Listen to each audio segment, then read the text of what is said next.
Hello guys, कैसे हो सब लोग? बढ़िया, वेरी गुड वेरी गुड। तो आज के हम लेक्चर में बातचीत करने वाले हैं बीट्स की और डॉपलर इफेक्ट की। मेरा नाम है गगनदीप सिंह, मैं आपका मास्टर। ये हम सबका बहुत ही प्यारा चैनल जिसका नाम है न्यूटन पाजी। तो चलिए बातचीत करते हैं बीट्स की, है ना। तो तुमने गानों में भी सुना होगा कि बीट्स होती हैं। क्या मतलब होता है इसका? दुक दुक दुक दुक दुक दुक। ये बीट्स हैं। ये कैसे बनाई जाती हैं? दो या दो से ज्यादा साउंड वेव्स को सुपर इंपोज कराया जाता है। अच्छा, वो वेव्स कैसी होनी चाहिए? दो ऐसी वेव्स जिनके बीच में फ्रीक्वेंसी में थोड़ा सा अंतर हो, है ना। दो वेव्स जिनकी फ्रीक्वेंसी में थोड़ा सा अंतर हो। टू और मोर waves having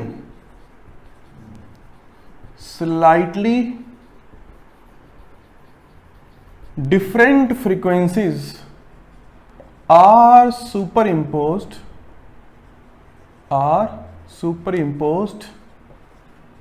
to form beats। तो अगर हम लोग दो वेव्स को सुपर इंपोज करा रहे हैं जिनकी फ्रीक्वेंसी के बीच बहुत थोड़ा अंतर है, तो अपने को क्या मिलेंगी? बीट्स। क्या मिलने वाली हैं? बीट्स। अब दो कोई भी वेव्स, उनके बीच में बीट्स कितनी मिलती हैं? Number of beats is equal to mod of difference in frequencies. Example, मान लो कि एक 250 हर्ट्ज और एक 254 हर्ट्ज की वेव्स को सुपर इंपोज कराया, तो तुम्हें 4 बीट्स मिलने वाली हैं। अब 4 बीट्स का क्या मतलब है? 4 बिट्स का मतलब यह है कि एक सेकंड में 4 हाई इंटेंसिटी साउंड सुनाई देगी। दग दग दग दग दग दग, ऐसे हाई इंटेंसिटी साउंड 4 बार सुनाई देगी तुम्हें जब इन दोनों वेव्स को सुपर इंपोज कराया जाएगा। क्या ये बात समझ में आई? पक्का? बहुत बढ़िया। तो अब अपने पास क्वेश्चंस कैसे आते हैं कि find the frequency of this source. तो उसके लिए अपने को थोड़ा सा ट्यूनिंग फॉर्क के बारे में अच्छे से ज्ञान होना चाहिए। लास्ट क्लास में हमने समझा था कि ऐसा कुछ ट्यूनिंग फॉर्क होता है। अब इसको बोलते हैं प्रॉन्ग्स। क्या बोलते हैं? प्रॉन्ग्स। ये ट्यूनिंग फॉर्क की फ्रीक्वेंसी भी हम कम ज्यादा कर सकते हैं। कैसे? इसको लोड कर दो, कोई वेट लगा लो या वैक्स कर दो। अगर इसको लोड कर दिया तो क्या ये तेजी से वाइब्रेट करेंगे या धीरे वाइब्रेट करेंगे? अगर इसको लोड कर दिया तो ये धीरे वाइब्रेट करेगा। उससे क्या हो जाएगा? इसकी फ्रीक्वेंसी घट जाएगी। समझ में आया? Second, filing. फाइलिंग के स्पेलिंग क्या होते हैं? मैं ऐसे लिख देता हूं, फाइलिंग। यही होते हैं क्या? भगवान जाने। फाइलिंग मतलब घिस दो, इसको तीखा कर दो, शार्प कर दो, इसको घिस दो, इसके सिरे घिस दो। इसके सिरे घिसने से क्या तेजी से वाइब्रेट करेंगे? हाँ, तो इसकी फ्रीक्वेंसी बढ़ जाएगी। समझ में आया? पक्का? बहुत बढ़िया बहुत बढ़िया। थर्ड, लेंथ बढ़ा दो इसकी। अगर इसके प्रॉन्ग्स की लेंथ इंक्रीज कर दी जाए तो क्या धीरे वाइब्रेट करेंगे या तेज? धीरे हो जाएंगे ना। छोटे वाले ऐसे से करेंगे, बड़े वाले ऐसे से करेंगे, है ना, धीरे हो जाएंगे, तो फ्रीक्वेंसी इसकी घट जाएगी। क्या ये समझ में आया? ऑलराइट, ठीक है। तो ये सब बातें हुई, बहुत बढ़िया, शानदार, मजा आया। अब क्वेश्चन सुनना ध्यान से, है ना। कहा गया कि दो ट्यूनिंग फॉर्क हमने सुपर इंपोज कराई। दो ट्यूनिंग फॉर्क, एक को हमने ए बोल दिया, एक को बी बोल दिया। कहा गया कि ए की फ्रीक्वेंसी है 250 हर्ट्ज, ठीक है। ए की फ्रीक्वेंसी 250 हर्ट्ज, बी की फ्रीक्वेंसी अपने को नहीं दी।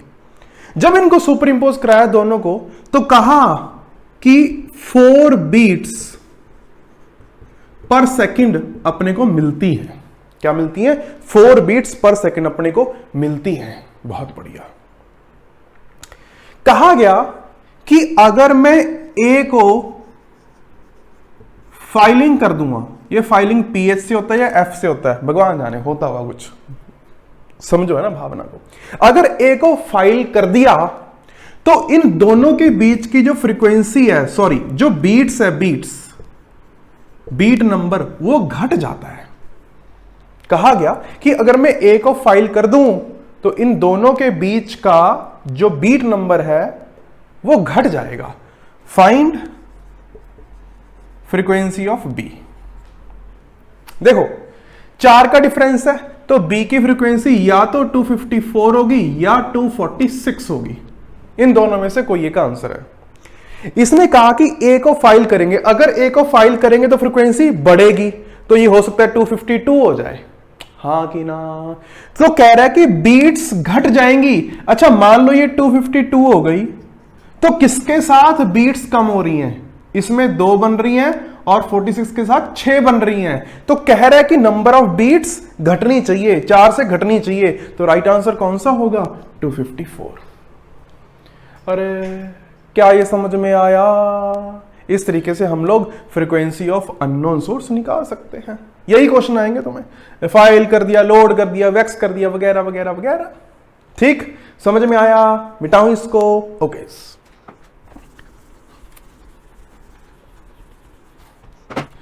अब चर्चा करेंगे हम लोग डॉपलर्स इफेक्ट की। क्या होता है डॉपलर्स इफेक्ट? पहले हेडिंग डाल लो, डॉपलर्स इफेक्ट। मानो कि तुम यहां पे खड़े हो, ट्रेन आ रही है या कार आ रही है ना, हाईवे पे खड़े हैं, कार आ रही है, कार का हॉर्न आता है और कार जाती है तो हाँ कि ना, ऐसे आती है ऐसे। तो इसकी जो फ्रीक्वेंसी है वो अपने को चेंज होती हुई प्रतीत होती है। तो ये जो फ्रीक्वेंसी का चेंज होना, या फिर अगर एक कार मोशन कर रही है मेरी तरफ, हॉर्न बजा रही है, तो वो जो मुझे फ्रीक्वेंसी सुनाई दी वो डिफरेंट होती है जो उसने प्रोड्यूस करी। इसी फिनोमिना को डॉपलर्स इफेक्ट बोलते हैं। The change of frequency when observer और source are in relative motion. This phenomena, आज मेरी राइटिंग थोड़ी खराब हो सकती है क्योंकि मार्कर खराब है। हाँ, मैं खराब नहीं हूं, मैं अभी भी अच्छा लिखता हूं, मार्कर खराब है ना, नाच ना जाने आंगन टेढ़ा। नहीं, मैं अभी तुम्हें अच्छी राइटिंग लिख के दिखाता हूं। This phenomena is called Doppler's effect. ठीक, समझ में आया? अब मान लो कि अपने सोर्स ने जो फ्रीक्वेंसी छोड़ी वो छोड़ी f0। कितनी फ्रीक्वेंसी अपने को सुनाई देने वाली है उसके लिए तुम्हें एक जनरल फॉर्मूला बता रहा हूं। ठीक है, v plus minus v o divide by v minus plus v s. सब समझते हैं, ये तो वो फ्रीक्वेंसी है जो छोड़ी, ये वो फ्रीक्वेंसी जो अपने को सुनाई देगी, एपरेंट फ्रीक्वेंसी। v क्या है यहां पे? Velocity of sound in air. vo is equal to velocity of observer. vs is equal to velocity of source.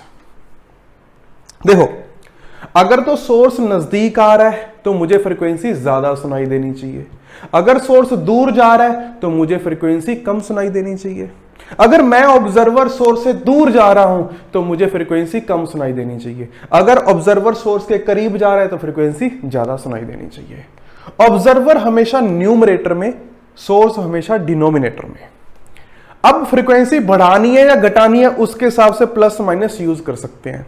Example लेता हूं, मान लो कि ये सोर्स, ये ऑब्जर्वर, ऑब्जर्वर दूर भाग रहा है वीओ से, सोर्स रेस्ट पे है मान लो।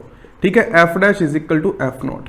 ऑब्जर्वर जा रहा है सोर्स रेस्ट पे, अगर सोर्स रेस्ट पे है तो वीएस तो 0 हो गया। ऑब्जर्वर भाग रहा है, न्यूमरेटर में चेंज आएगा।